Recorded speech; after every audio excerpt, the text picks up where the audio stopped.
हमारे चैनल को सब्सक्राइब करें और बेल आइकन को दबाना ना भूलें। साथियों नमस्कार, आप देख रहे हैं पब्लिक दस्तक। साथियों, क्या देश में गृह युद्ध होने वाला है या उसके बाद राष्ट्रपति शासन लागू होने वाला है? ये बात मैं आपसे क्यों कह रहा हूं?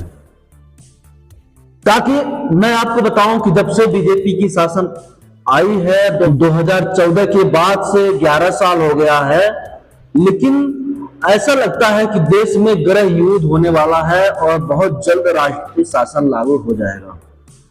ऐसा महसूस होता, ऐसा प्रतीत होता है। हर पल हर मिनट ये डर रहता है कि हम घर से निकल रहे हैं, हमारे साथ क्या हो जाएगा, कल कौन सी बड़ी घटना होने वाली है, कल क्या होगा, कल मेरे साथ क्या होगा, मेरे बच्चों के साथ क्या होगा। हमेशा एक डर दिमाग में देश की आम जनता के अंदर घूम रहा है। जैसे जैसे 2026-27 आने वाले हैं, देश के हर कोने में उत्पीड़न, दलित उत्पीड़न बढ़ता जा रहा है, आदिवासी उत्पीड़न बढ़ता जा रहा है, मुस्लिम उत्पीड़न बढ़ता जा रहा है। कांवड़ लेके जाते हैं, कांवड़िया जरा सा टक्कर मारने पे गाड़ी को फोड़ दे रहे हैं, लहूलुहान कर दे रहे हैं गाड़ी चालकों को। मंदिर जाने पे दलितों को पीट रहे हैं, मोछ रखने पर दलितों को पीट रहे हैं, बिना वजह का जेल में दलितों को डाल रहे हैं। SC ST OBC के अगर देखा जाए तो जेल के अंदर SC ST OBC के ज्यादातर लड़के युवा वो जेल के अंदर हैं, और ब्राह्मणों के लड़के, सौड़ों के लड़के विदेश में पढ़ाई कर रहे हैं, नौकरी की तैयारी कर रहे हैं। 27,000 से ज्यादा स्कूल बंद हो गया है, 27,000 से ज्यादा शराब के ठेके को लाइसेंस मिल गया है। उत्तर प्रदेश की ये घटना है। हर दिन अगर आप समझ सकते हैं कि 27,000 स्कूल बंद हो गया है तो देश किधर जा रहा है। आपको लगता होगा कि क्या आपको लगता है कि देश विश्व गुरु की तरफ जा रहा है? क्या आपको लगता है कि विश्व गुरु होने वाला है देश? 27,000 शराब के ठेके को लाइसेंस मिल गया है तो आप समझ सकते हैं कि आने वाला समय में विश्व युद्ध होने वाला है। देश के अंदर गृह युद्ध होगा, एक दूसरे पे मारकाट होगी। इस बात का प्रमाण देता है कि आने वाले समय पर देश के अंदर एक दूसरे को मारकाट भी करेंगे, एक दूसरे के खून के प्यासे हो जाएंगे। अभी तो दलितों की बारी है, अभी दलित पिट रहे हैं, कल की आपकी भी बारी आएगी, आपके बच्चों की बारी आएगी, हमारी बारी आएगी, किसकी बारी आ जाए कुछ भी नहीं पता है। जिस तरह से देश के अंदर हिंसा बढ़ते जा रहा है, ये हिंसा रुकने का नाम नहीं ले रहा है। लेकिन मैं बता दूं, देश का जो मजलूम समाज है, जो गरीब समाज है, जो SC ST OBC के लोग हैं, सरकार को मैं चिता देना चाहता हूं। गरीब SC ST OBC हैं, इनको खोने के लिए कुछ भी नहीं है, लेकिन हाँ पाने के लिए पूरा देश है। जब एक समाज सब सड़कों पर उतर जाएगा तो कोहराम मच जाएगा, हाहाकार मच जाएगा। क्या होगा उसका सरकार जिम्मेदारी उठाएगी, क्योंकि इस देश के मूल निवासी आदिवासी SC ST OBC को होने के लिए अभी कुछ है नहीं, पाने के लिए पूरा देश है। ब्राह्मणों के पास 20-20 बीघा पड़ती है और SC ST OBC के पास लहसुन बिठाने की जमीन नहीं है। क्या वो अपने मां के पेट से लेके आए हैं? जिस दिन धनधरती बंटवारे की आंदोलन छिड़ेगी तो आप समझ सकते हो कि जंग बहुत खतरनाक होगा, उसका अंजाम भी खतरनाक होगा। जब इस देश के आदिवासी मूल निवासी अपनी अधिकार मांगने लगेंगे, हर विभाग में अपनी नौकरियां मांगने लगेंगे, धनधरती का हिस्सेदारी मांगने लगेंगे।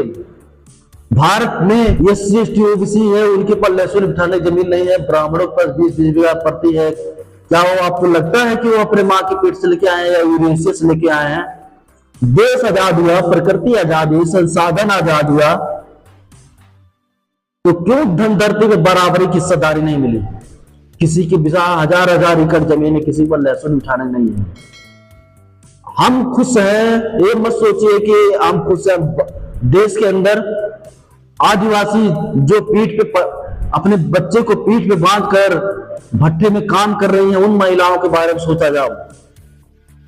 मैं उन आदिवासी मूल निवासी लोगों से कहना चाहता हूं कि आप घर से निकलिए और अपने अधिकार की लड़ाई लड़िए, क्योंकि सरकार आने वाले समय पे कभी भी गिर सकती है और कभी भी राष्ट्रपति शासन लग सकता है। जिस प्रकार से बीजेपी चल रही है, देश के अंदर हर कोने खून खराबा हो रहा है, हर कोने देश के अंदर भारत के मूल निवासियों के साथ अत्याचार हो रहा है, और ये दिन को और नहीं अब नजदीक आ गया है तीसरी आजादी का। और अगर आप लड़ोगे तो तीसरी आजादी होगी, धन धरती का बंटवारा होगा, जल जंगल जमीन की हिस्सेदारी मिलेगी, हर विभाग में नौकरियां मिलेगी। बहुजन समाज पार्टी के जिला अध्यक्ष रावत की पुत्री को दबंगों ने गोली मार के हत्या कर दी। आप समझ सकते हो, बहुजन समाज पार्टी के जिला अध्यक्ष भी सुरक्षित नहीं है। देश के हर कोने, चाहे बसपा का हो, चाहे सपा का हो, चाहे कोई भी पार्टी का हो, सुरक्षित नहीं है। पत्रकार सुरक्षित नहीं है। झारखंड की एक वीडियो आप देख सकते हैं कि झारखंड में सरकार के इशारे पे आदिवासियों के साथ बर्बरता हो रही है, मारा जा रहा है, पीटा जा रहा है, जहां पे एनडीए की सरकार है। क्या लगता है कि बीजेपी कांग्रेस आपके हित की बात करेगी, आपके अधिकारों की लड़ाई लड़ेगी? और कांग्रेस की सरकार की छत्तीसगढ़ में आदिवासियों के साथ जिस प्रकार से उत्पीड़न हुआ, महिलाओं के गुप्तांगों में पत्थर डाल दिया जाता था, पुलिस प्रशासन उनको मारती थी, जल जंगल जमीन उनको जबरदस्त छीन लेती थी, मारती थी, पीटती थी, कितने लोग मारे जाते थे, उनको नक्सलवादी कहा जाता था। आप बताइए, उनके अधिकारों को छीनोगे और उनके जमीन को छीनोगे तो आपको मारेंगे नहीं, प्यार करेंगे।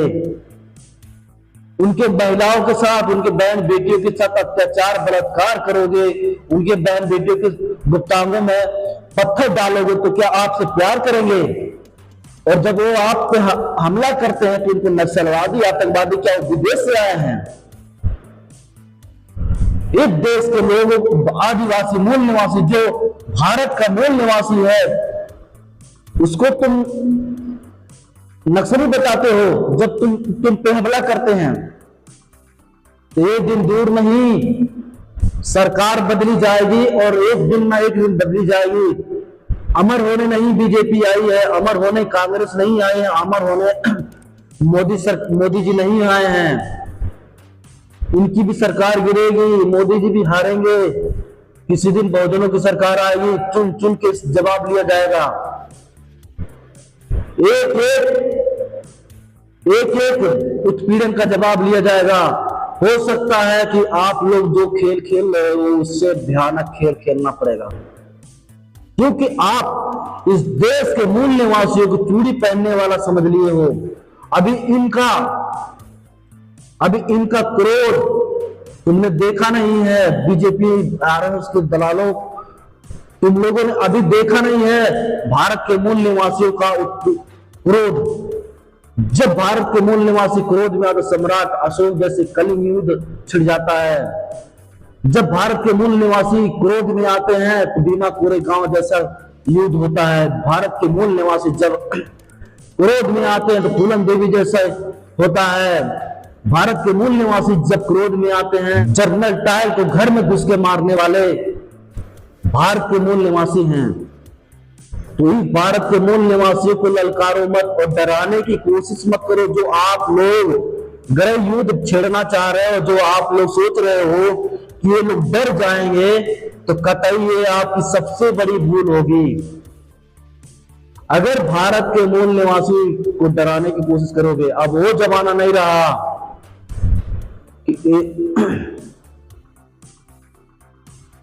कि हमारे बौद्ध भिक्षुओं को कत्लेआम कर ले जा रहे थे। अब एक को मारोगे, 4 मार खाओगे।